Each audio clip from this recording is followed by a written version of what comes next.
He doesn't have any paper here, and so he's doing just that. Thank you very much. Next question, please. Yes? Franklin is there. Franklin, okay. Franklin, come on there. Yes. Franklin, I think you asked two questions because you published. How did you know? How did you know? He knows my mind.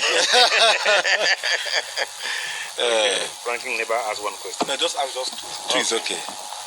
Commissioner, let me thank you for always having this interactive section where you interface with the media and also shed light with people on what you are doing. I recall that the last time we met, last year, you took time to explain your achievement in the aviation industry, that is the Ibom Air, and thereafter you were assigned another portfolio, the Ibom Deep Sea Port, which you are still, working on. I want to talk about Ibom Air. I'm happy that it has come to life and several airlines are added to it. I interacted with some other airlines operators, especially the management of other airlines, to find out why we don't have other airlines, using Victor Atta International Airport.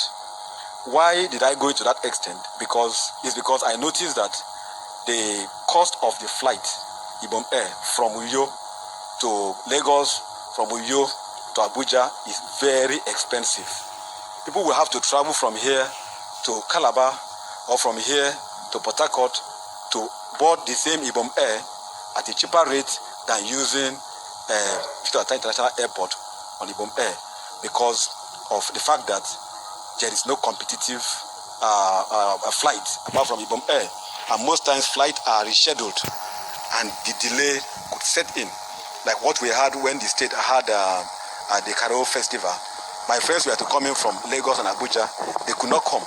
So the question I want to throw to you, since you were the person who oversee the flight and the airport before we now had this flight, is why are other airlines not using the Victor Atta International Airport, and why do we have very high cost of traveling from the airport with Ibom Air to Lagos and Abuja, and very cheap rate using the same Ibom Air traveling through Port Harcourt or through Calabar?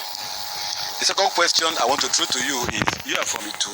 I noticed that you have been so dogged with this automobile assembling plant in Ikorukap, in your local government area Itu, which the government, through direct investment, attracted.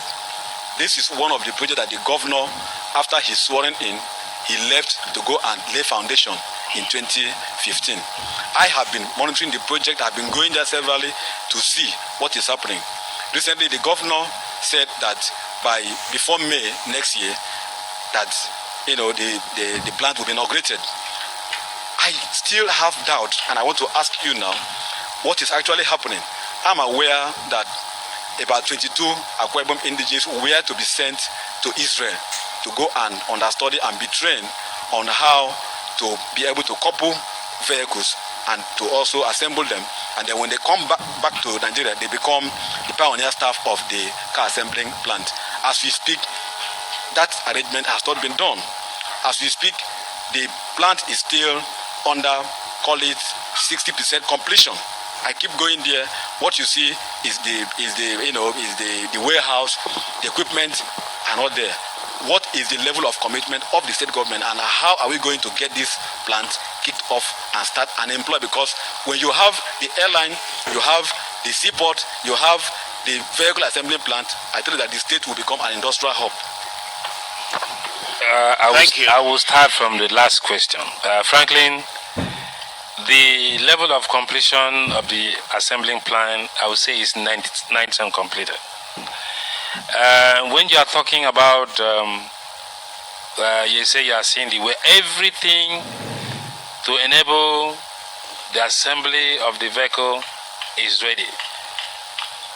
And I want you to understand, if you say a vehicle manufacturing and a vehicle assembly, the assembly will receive CKDs, completely knocked down component, and the SKDs, semi knockdown component. And you don't need any other equipment than all the cranes that you have seen there. But if it is a manufacturing, that means all the knots, everything will be done there. But a semi-knockdown component can be the chassis, which is complete, When they come, all what they need is to fix it. That's an assembling plan. So the plan is 99% completed. All what we are waiting for is for the CKDs and the SKDs to come from Israel. Yes, there's arrangement to send Akwa Ibom citizens to understudy. But I'm sure recently you are aware that there was a complete lockdown in Israel as a result of the surge in the COVID-19.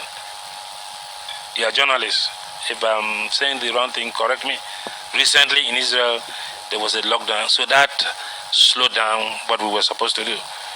But now that things are picking up, I'm very certain in the next couple of weeks that that will happen. And I'm here to tell you that Governor Dom Emmanuel is very passionate about getting that project up and running.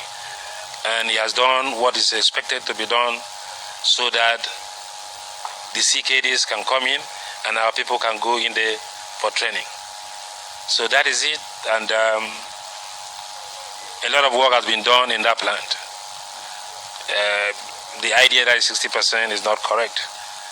It's 99% has been done, because I'm sure what you were expecting is to see a lot of robots, that is in a manufacturing, but for an assembling plant, half of the job has been done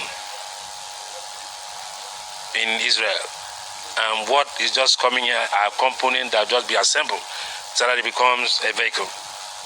And then on the issue of Ibom Air, I want to say that when you are talking about the cost of the flight, that Ibom Air's flight is cheaper than what you obtain elsewhere in the world. Mind you, the same place that other people go to do their C-checks, their maintenance, that is the same place Ibom Air goes. The same aviation fuel, the quantity that it burns, because there is no way, even in Canada or in the US, that you can have a 1-hour flight for less than $200 on economy. How much is Ibom Air? 50,000, maybe? It's not even up to $100. But the same maintenance cost, the same the CROJ that the Ibom Air is using, which is manufactured in Montreal, Canada. When you are going for maintenance, it is the same MRO that are going to take, the charge is the same. And when you bring it here, even charging less than what is being charged there. So I don't want to look at even the age of the aircraft. These are aircraft that 4 years, 9 years, and you can't compare that to a plane that is 23 years or 33 years. So I believe, because if we are doing the right thing, let's do it right. The airline is a business concern. You've not seen the governor sending people there to go and fly without paying. Everybody who is ready to buy, go there, check their website, and then they buy. But I think if you are talking about other airlines coming, if the other airlines were providing services, if you said that Ibom Air is expensive, this is the time they should have come. But I believe that Akwa Ibom person or any traveler who wants to go to Lagos and he has a meeting by 2 p.m. can go with Ibom if it's in the morning. By 9 o'clock, he's leaving.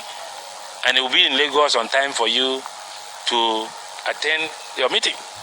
But some people will not look at it. You go and buy a ticket for an airline that is maybe 20% lower than what Ibom is offering, and you have a meeting. You don't arrive for that meeting on time, and you miss the meeting. The meeting is scheduled for another day. You have to pay hotel accommodation and sleep. At the end of the day, you pay more. So these are the issues that we should look at. Not that the ticket are not expensive. When you live here, go in and look at what is the average. How much will you pay for a 1-hour flight in the US? How much you pay for a 1-hour flight in Canada using the same equipment, and bearing in mind that when it is time for maintenance of the aircraft, the same place that Ibom Air will be maintained is the same place the other airlines are using. So I believe that Ibom Air is offering good services, and that is why it has become the airline of first choice for any traveler in Nigeria.